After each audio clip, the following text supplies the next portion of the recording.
Yo, Salute, man. How peace, you peace. doing? Good, man. Let me get a good angle here so you can see my face and shit. I'm real Yeah, pretty. man. Good to meet you, man. hey, What's good, hey, we bro? set this up months ago, man. We finally here. Yeah, yeah. Yeah, you're very thorough, man. You was like, I'm gonna lock this in April. He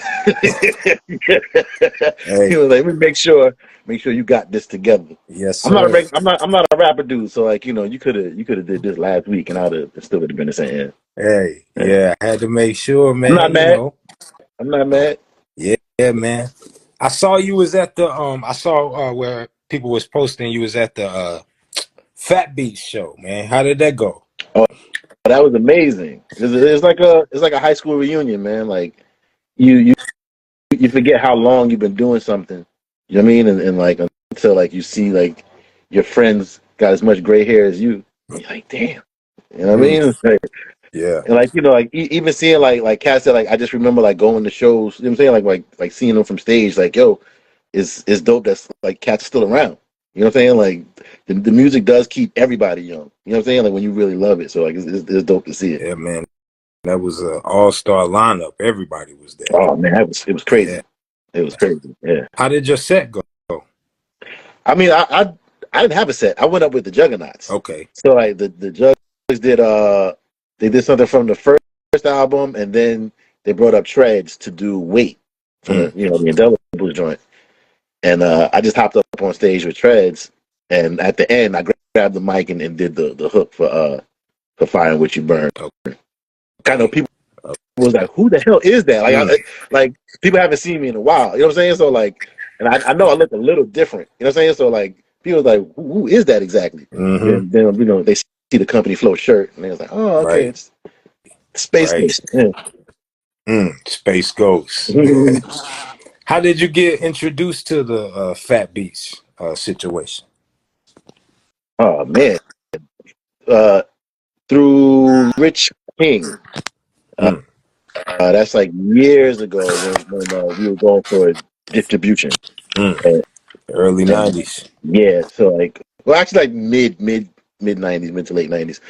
Rich King at first, I believe, was working for.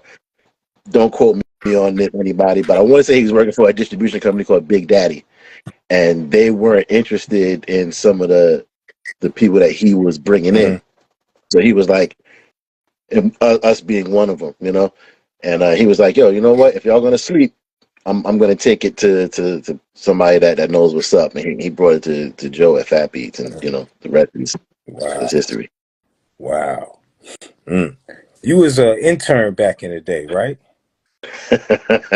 Yeah, How did yeah. that start off? I was an intern when I was in high school. Bro, that's funny that you brought that up because I drove past my old boss's house uh like yesterday. Mm. Um, so I was I was in high school. I was about 15, 16 years old interning for this management company. They had managed CC Peniston, Devontae Swing, uh, Lin Q, and this group at the time that was called Poetical Prophets. Like they Mob was helping shop Deep. around their demo. Yeah. I remember hearing me and my crew like the demo Mm. version because like Wow. that's what we used to play in the office because like it's funny. So I used to work for this woman named Teese Williams, and her partner was Antex, the guy that made Yo Vanessa Yo, and Mm. that was the connection to Poetical Prophets. If you watch the Yo Vanessa video, when he's up on the rooftop, he's up on the rooftop with Mob Deep. Mm. Yeah, I'm, it's. I'm gonna But have to what's go funny back. about that interning there, one of my projects was to put together this group called Little Women, Mm. and I found these girls from around my way to put in this singing group, and of course my boss had like the other girls, and there was like 5 girls all together, Mm. and so I brought in these 2 girls, Monique and Nikki, and my boss had already had the 3 other girls. This girl named Bianca Lawson, who some of Mm-hmm. y'all might know as an actress. I can't remember what the girl Trinana's last name was, but she had like this deep kind of like T-Boss type voice. Mm. and this other girl named Alicia, who is Alicia Keys. So like, we when at that point, like, she's not Alicia Keys, she's just some girl named Alicia, and that was like my first real project, putting together a R&B group, and Wow. it turns out that later on that group turns out to be 3LW. So Mm. you're welcome, world. Because So you put them together. without You me, you put wouldn't together. have promises. So So you put together 3LW. well, it's funny. So like when the group changes, Tease kept the aesthetic of the two girls that I brought in, which I thought was cool because like it was smart. You know what I'm saying? Like if a guy brings you like talented girls, like clearly like if you're a hetero guy, you know what I'm saying? Like Oh yeah. if I like them, you know what I'm saying? Chances are there's gonna be a bunch of other dudes that Right. like them. You know what I'm saying? So like it was a smart move. Mm. This was before Jive.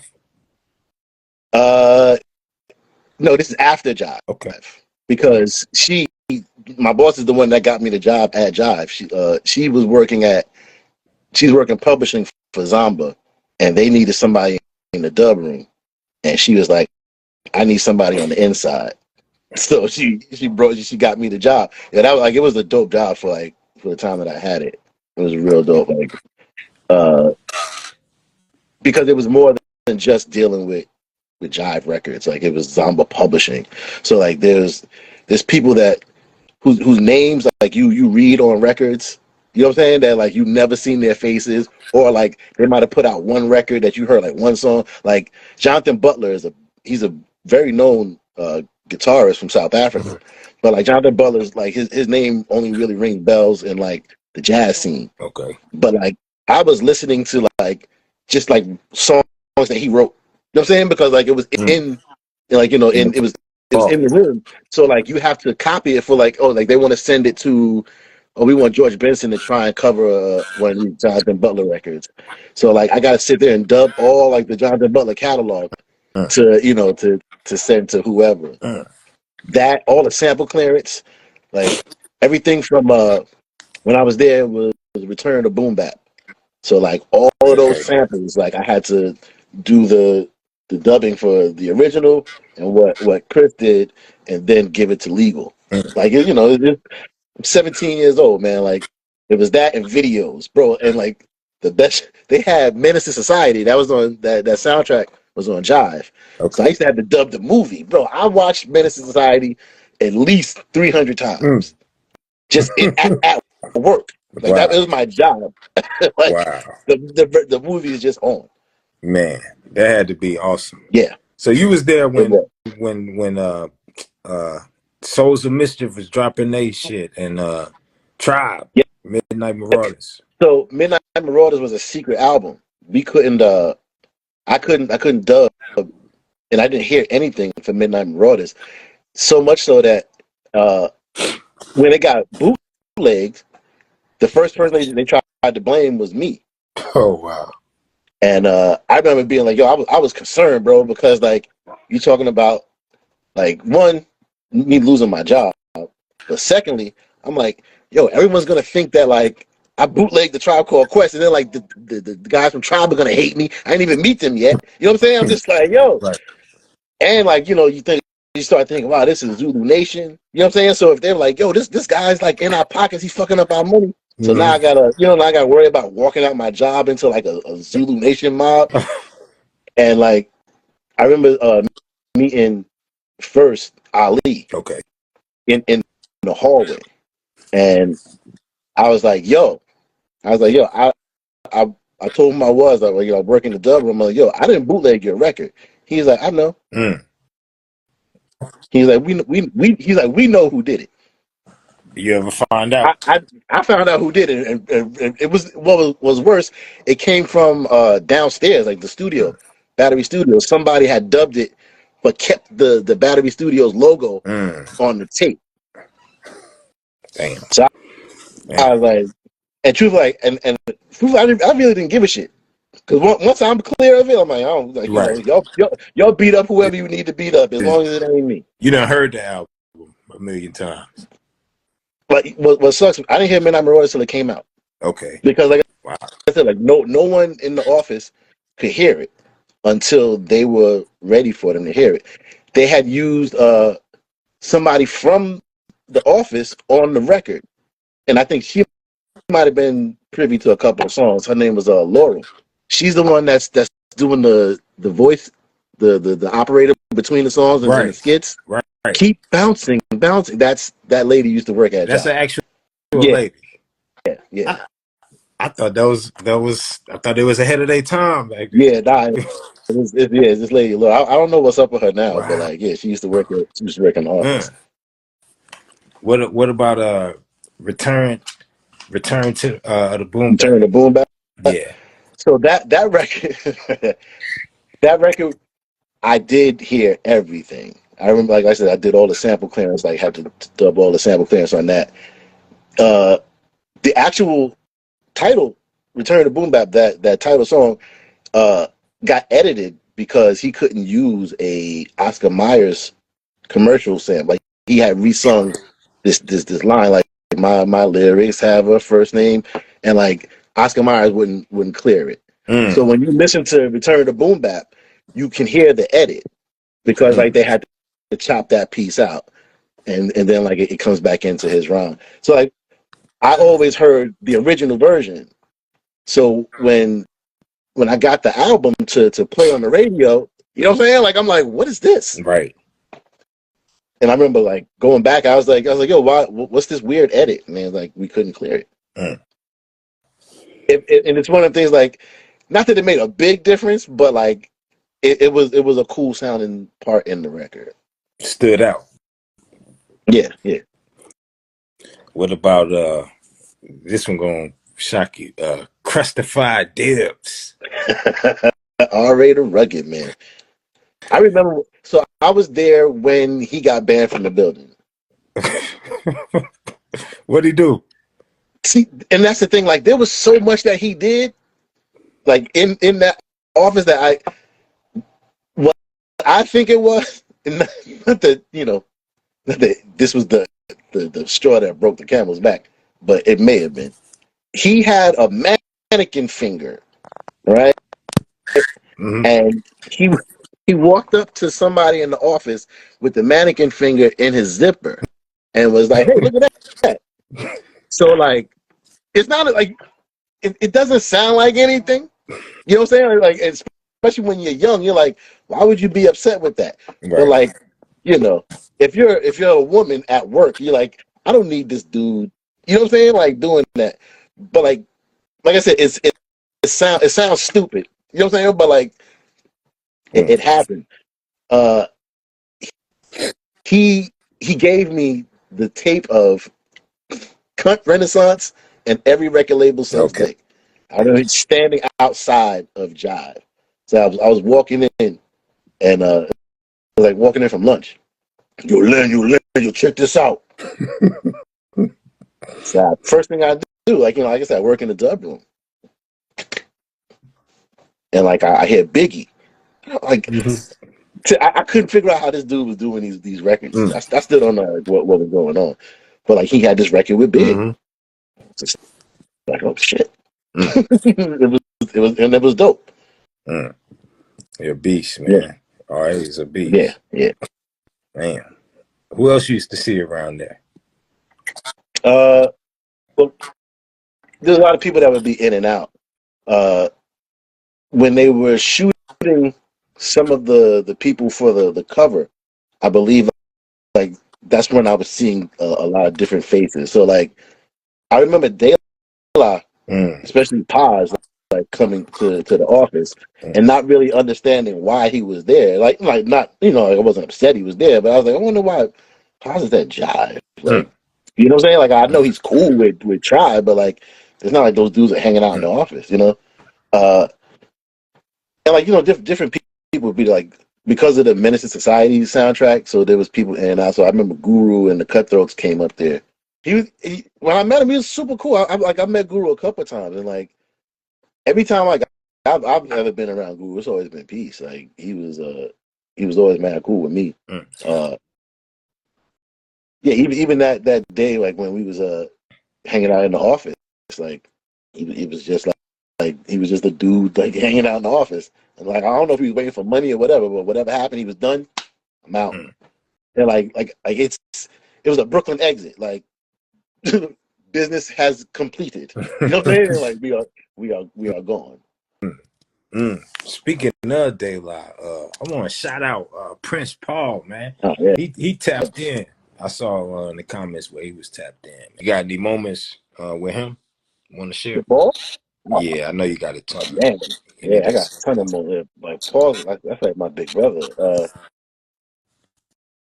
I still remember like so doing the Dix record, which is a lot of people know about.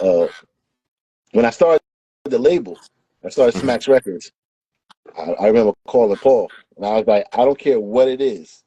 I was like, I'm doing a Paul record. Right, He was right. like, oh, he said, you sure? He's like, I got this idea. He said, it's kind of out there. I was like, I don't care. I was like, I don't care.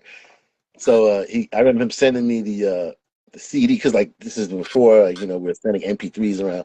Sent the CD to my house uh, with the concept and like like kind of written out like what it was, and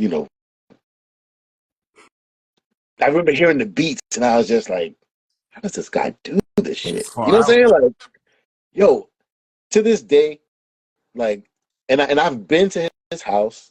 You know what I'm saying? Like, I've been through his records. I still don't know how he comes up with this shit. Mm. Like, I did cuts for him on a Paul Barman record, right? And I'm like, I'm there. I'm like, like, I'm in the creation part of it. I still don't know what he's doing. I have no idea what he's doing, and it sounds simple, but it's not. Mm. That's the Yeah, legendary Prince yeah, Paul. man. That guy, he's amazing. Like, I'm not saying that because he's my friend or whatever, but like, I liken him to like Kubrick. You know what I'm saying? Mhm. Like, it's it's you got to think about it, but if you don't want to, you don't have to. You know what I'm Mm. saying? Like, you can just accept it for what it is. But if you really think about it, you're like, damn, this shit was deep. Mm. So, that's Paul. Mm. What's your favorite Daylight album? De La Soul is dead. Okay. Yeah. My favorite is Stakes is High. I love Stakes is High, man. It's slept on, man. I love it. It came a little harder on that one. Yeah, that's a solid album. Mhm. That's and it's funny. That's when we got to work, not really work with De La, but we ended up doing more shows and like little promo spots with De La as Cold Flow, like a couple of radio things, and like we did Rock Steady Okay. with De La. That was dope. Mm. Mm. How did Co-Flow kind of evolve, come together? Uh, when I DJ'd L's birthday party, Antex had signed him to his label Libra, and he needed a DJ because he had already had this name for a group, but he was by himself. So he was like, I need a DJ. Mm. And like the one thing I always love about L, he like especially on some hip hop shit. If you notice, he never makes a move without a DJ. Hmm. Like when Right. when he did his solo shit, he always had like a DJ, like around. With Run the Jewels, it's track. You know what I'm saying? So Hmm. like there's never you can never question like where his sensibility is. Like that is a hip hop dude. You know what I'm saying? Like Hmm. pure. Mm. Yeah. I put y'all in the, like y'all in nonfiction, juggernauts, arsonists, executioners. I put, that's like one big family. You So agree? that was the lineup to a show. The very first show where all of us basically met each other was the spot Club Vinyl Mm. back in let's say 95 maybe 96. We all met him. It was Arsonist, Nonfiction, Juggernauts, Code Flow, X-Men, Fifth Platoon, this group called the Cracker Jacks. Uh, there was a Man, there was a lot of other people. These people I'm definitely missing, but it Mm. was a huge line. I feel like everybody that you love love that Fat Beats first started like really promoting, like when you first started like to really lock into Stretch and Bob. Mm, All the stuff they was playing, we was all at one spot mm, just doing that show, and it was amazing. mm. Did a lot of tours together. Uh, Not a lot of tours. We did big shows, so like Arsonist, Coflow, Nonfiction, Mr. Live, High and Mighty. We all did the Roskilde Festival together. That was like I think the first really big festival any of us had ever really done. That's Um, about what, 97? yeah, it's like 97, 98. And that was about between 8 to 15,000 people in the tent that we were in.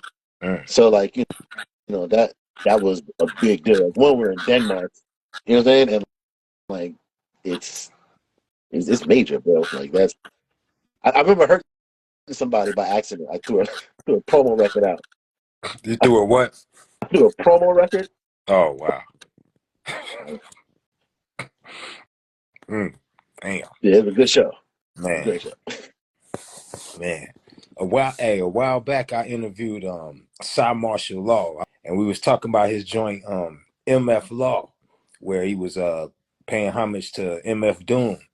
You got Okay, any stories or insight on Doom? on Doom. Hmm. I mean, that's TM fam. I got I actually I had a chance to I worked with Doom Okay. like live. Uh, we did the New Eurekan together. Then Co-Flow, we did when we reunited, we did London. Okay. We did the spot called the Alexander Palace. It was us, MF Doom, and Portishead. Mm, So man. like yeah, but yeah, I like Doom like back when uh I guess you could say when he resurfaced is like when he and I like started to like kind of kick it a little more. But like I Mm, say, he's seeing mm, fam. You know, mm, God bless the villain. mm. Yeah, Doom, rest in peace. word up. Yeah. The joint little Johnny from the hospital. That's an Yeah. interesting joint because if I ain't mistaken, I mean, I feel like that's probably one of the first instrumental joints like that, kind of like Peach instrumentals, something like that. What you think? I would never take credit with doing like the first instrumental album. You know what I'm saying? But because like I obviously I collect a lot of records, so like there's a lot of things that kind of fall into that vein. But when you're at the level that Flow was at to do an instrumental, like we're like among the first to do Mm, that, and like it's risky at that point. Nobody that had a name was gonna do an instrumental record. right. Like uh the only people that like you really fucked with that did that was like 45 King. Okay. You know what I'm saying? And like that was like that was very like it was almost very niche. You know what I'm saying? Like it was there are music beds that people were using like from Mark and then like he had like just the biggest most famous instrumental of all time, like 900 numbers. Like Hmm.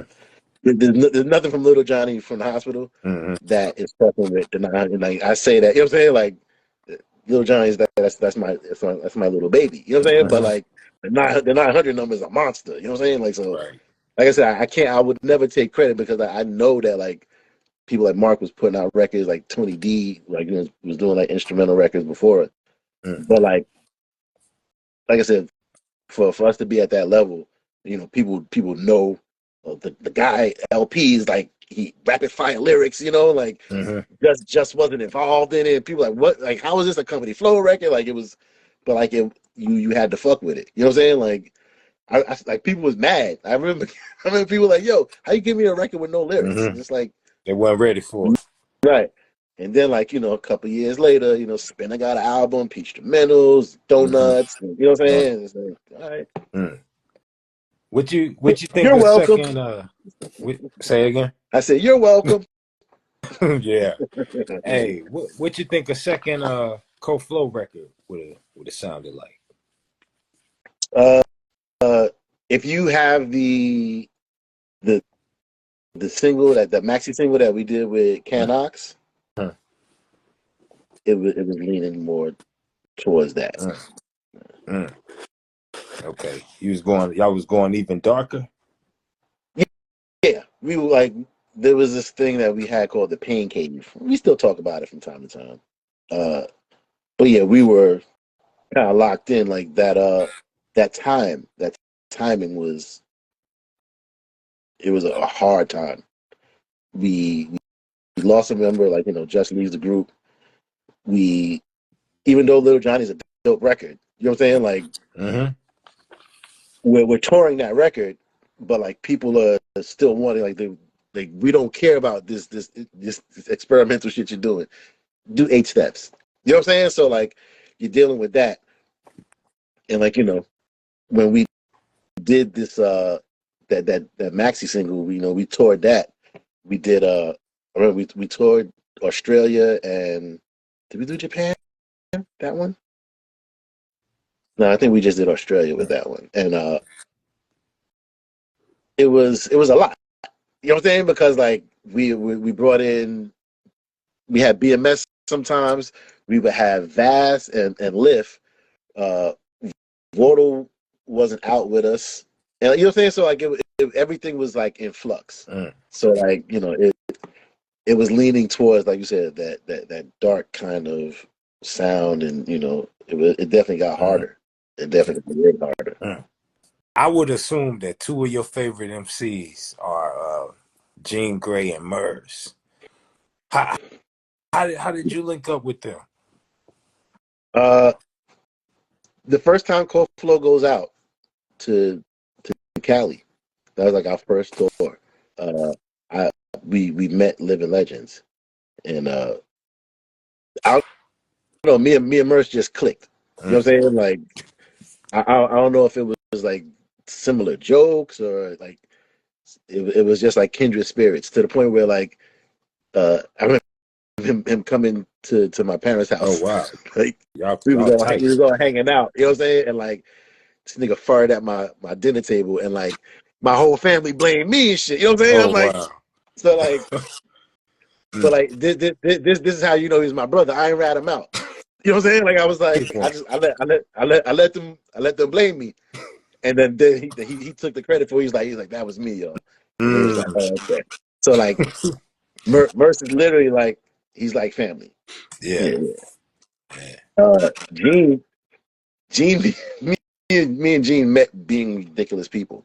Uh, we always we would see each other around, but it was at the session.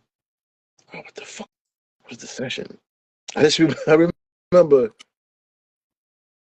Quali, Mos, and somebody else was in the studio, and like I said, me and Gene we're like I said we know each other, but we don't really know each other like that. Mm, But for whatever reason, we started cracking jokes. They kicked us out. They kicked us out of the session mm, together. They were like, "Yo, y'all gotta go," and like that made us laugh even more. mm. And then we was just like, "Yo, what's good? It, Let's go grab a drink." You know what I'm saying? Like from there, that's just we've been tight. With Pay the Fool, what I did, I put out a open call to mm, like everybody, and 'cause, like I at first it wasn't going to be an album. It was just like that was going to be a mixtape, and then I got to deal with Matador. And I was like, I'm not gonna do a mixtape on Matador. You know what I'm saying? Did the album. So like initially, what happened was like I said, I put this call out, just like this open call, the cast to come through, and I remember Q Unique came through, Mr. Live, Gene, Kais, of course. Those are mm. the people that they kept coming back. Okay. Uh, and who was like there's people that was just automatically going to be on it. Like, of course, the Juggernaut was going to be on it. Um, what was funny with Live, I already had the song that I wanted to do with Live before I had the beat. He had did that hook to What the Fuck on stage in Denmark. and I was like, "Yo, I want to do that Mm. song." And uh, and I was like, as you can tell, I be on like on IG a lot, like like online. So like I found this thing about the word fuck, and like it was this guy's giving this weird speech and like Mm. this funny little thing about the word fuck, and I was like, boom, that's it. Mm. And there's two beats for it. One is an Aretha Franklin chop, and then the other one is a bass sound where I wanted it to sound like white lines, but like it was Okay. just but it was a DJ rub through a pedal, through a fuzz pedal. Mm. So and I called it the I hate your speakers mix because like I beefed up the bass in that rub, and I don't know if I kept the same drums, but like I definitely like put a little extra in the drums so like the shit would knock through, and Mm. like there's just like weird like ethereal sounds on it with the same like Mm. same lyric. Mm-hmm. Mm. Yo, I heard you might have something coming up out of Spain soon. Is that true? Yeah. I just did this. I did a mixtape with So one, it's got like a bunch of stuff that like I did that like I never like. It was released, but like it's very low on like, on people's list, like under the radar type shit. Some remixes, but then like joints that like newer songs that like I like now, Okay. you know.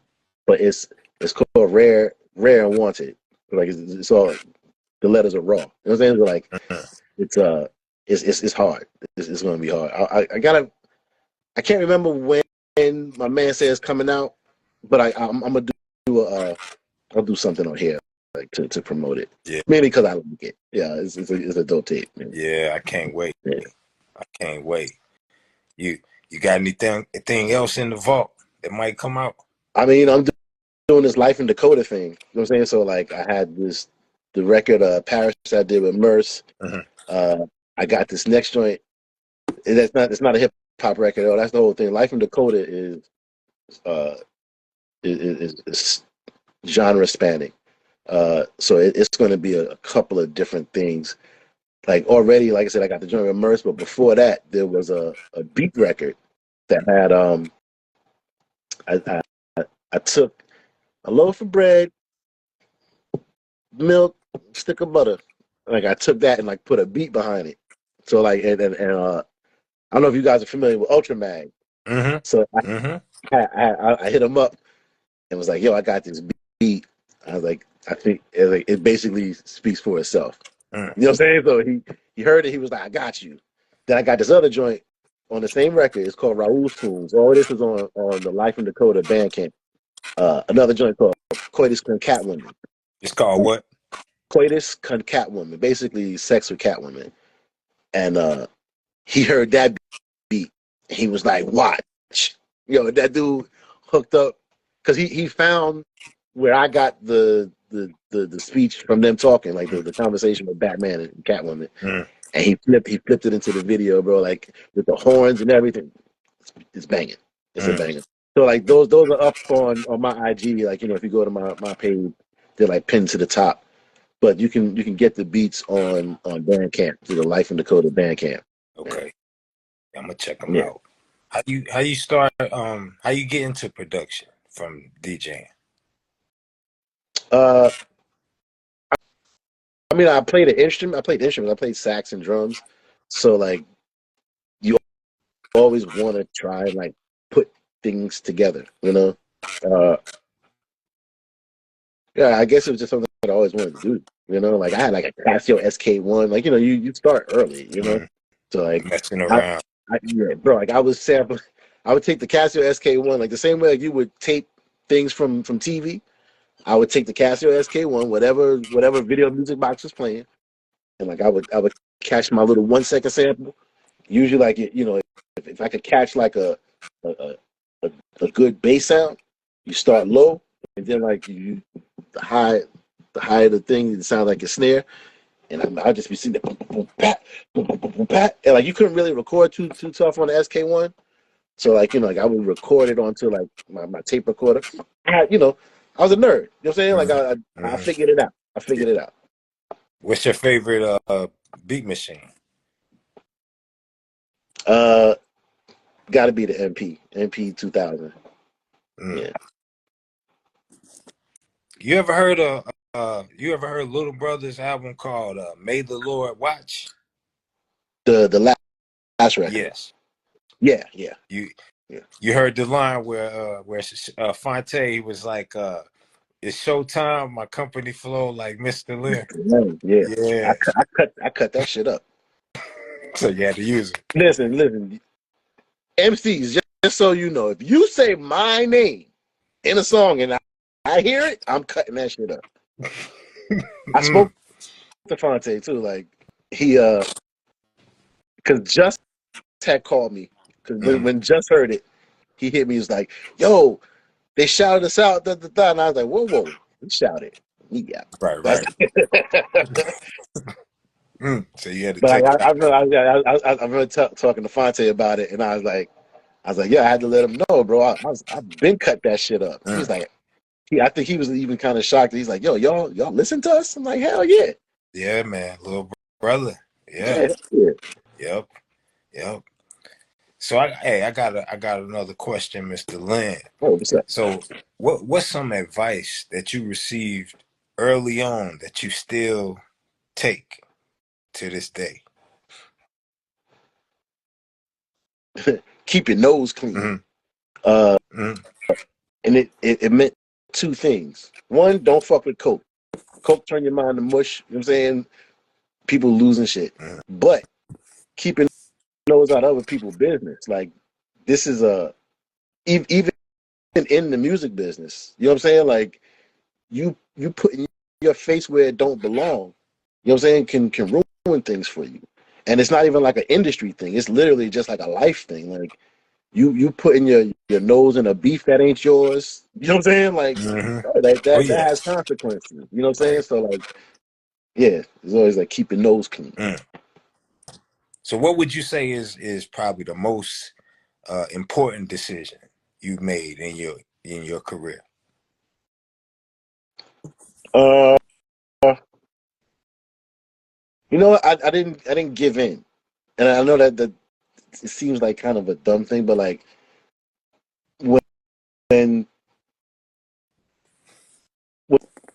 when when people are playing like as a DJ, right? When everyone's playing like the big radio songs, this is how you get gigs, and you know what I'm saying? And like it just never sat right with me. Like some of those songs just never really like resonated with me. And at at, at the risk of sounding like an old rap dude, I decided to keep it real. You know what I'm saying? Like Mm-hmm. I didn't I didn't play things that I didn't like. You know what I'm saying? And like I didn't I, I didn't cater to people, and I didn't insult people's intelligence, which to me I think worked out in my favor. Like I might not have had like I definitely didn't make like millions of dollars. You know what I'm saying? But my connections are solid. You know what I'm saying? My people are actually my people. You know what I'm saying? So like I was honest with what I played and with who I fucked with. You know what I'm saying? And like I got that back. Right. And like I can't complain. You Mm-hmm. know? It Yeah. worked. Yeah. You stay under the radar, but you when you come out, you definitely your presence is definitely felt. Look, Definitely felt. when the giant wakes up, you know what I'm saying? Like there's some shit about to get moved, you know? Mm. Yeah. You what's some MCs that you would like to work with that you haven't? Shit. There's a lot. I haven't worked with like Wordsworth, J Live. Um, oddly enough, like even though I've DJ for him, I never produced for Pharaoh. That Mm. would be interesting. Mm-hmm. Uh, I still want to do a J Shreds record. Mm. Mm. Like that's my man's in there, you know what I'm saying? But like it's is bugged out that like I wanted like a solo J Trez Mm. record, you know. Yeah. Uh, yeah, there's still a couple real heads Mm. out there. And you say you don't know exactly when the joint in from Spain gonna drop. Yeah, it's in my email. Okay. Like I've been talking to old boy, but like I'm 49 years old, bro. Like, like I don't really remember that. Mm. Man. Mm. Yo, you got some you got any way we can cop some cold flow merch? Daylight curfew. There's the first drop that we did with the old. So like how it worked. The first drop technically is the first EP. So like Okay. a lot of I use a lot of that imagery. The second drop, which where you see like the varsity jacket, is uh, more representative of Funk Crusher Plus. You Mm-hmm. open up the varsity jacket, you see the whole album cover on the inside of the jacket. It's got 97 on the sleeve because that's when the album came out. Uh, and then I got the Knicks, what I call the motherfucker the Houston Rockets Mm. T-shirt. It's the Knicks. It got the 8 Steps to Perfection Knicks joint. And That's off. there's gonna be some little Johnny from the hospital joints coming out. Yeah, I'm gonna stay tapped in, man, because I want to Yeah, yeah. cop some. Daylight Yeah. curfew. Daylight Okay. curfew. Man. Yeah, that's the official one. My man got this book K for the Way. It's It's called what? it's a K for the Way by by Dr. Todd Craig.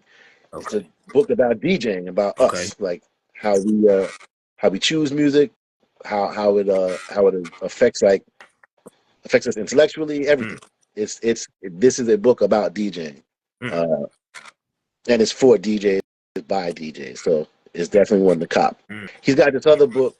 Uh, it's a fiction joint. That dude, he's a ill writer, man. That's my man. Down the old book because I helped him with the soundtrack for his first book, Mm-hmm. and now I can't believe it's slipping my mind. Probably because the new book is what I just read, but like that first book was written kind of like a Langston Hughes joint. It was dope. It was really dope.